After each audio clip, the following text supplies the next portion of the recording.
Hello guys, हामी चाहिँ India गएको होइन। इन्डियामा चाहिँ एकदम रमाइलो भयो। अनि यो चाहिँ इन्डियाको बाटो ल हेर्नुहोस्, यहाँ 40 किलोमिटरमा 40 को स्पिडमा हाम्रो गाडी कुदिरहेछ, तर हामी चाहिँ 60 मा एक्सपेक्ट गरिरहेछौँ। वाट एभर मलाई बोल्न आएन, यो रोहनले मलाई जे पाए त्यो बोल्न लगायो होइन। आस्तस पनि आएछ। अरे वाह, बाफ्रे बाफ्रे बाफ्रे, यहाँ भैयाजी आउनु भएछ। ल हेर्नुहोस् यहाँ गाइजहरू, यहाँ यस्तो रुख पनि थियो होइन, यस्तो झिलिमिली थियो, यस्तो दामी, यस्तो बबाल ट्रिप भयो हाम्रो होइन।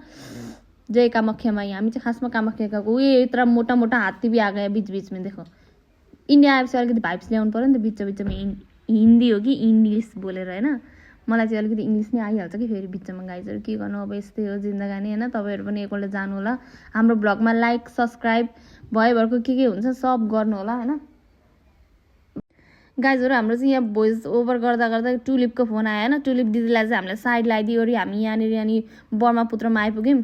बा गाइजहरू, पहिला पहिला कस्तो दामी हुन्छ, तर खासै मौसम हिजो राम्रो थिएन, पानी परेर यस्तो देखाएको थियो क्या। आधी आधी मात्र आएछ नि। यो चाहिँ हामी पुगिसक्यौँ होइन। हाम्रो दाइ आउनुभयो, उसको पार्टनर भेटेर होला। चस्मा पनि उल्टो बनाएर लगाएको रहेछ हौ,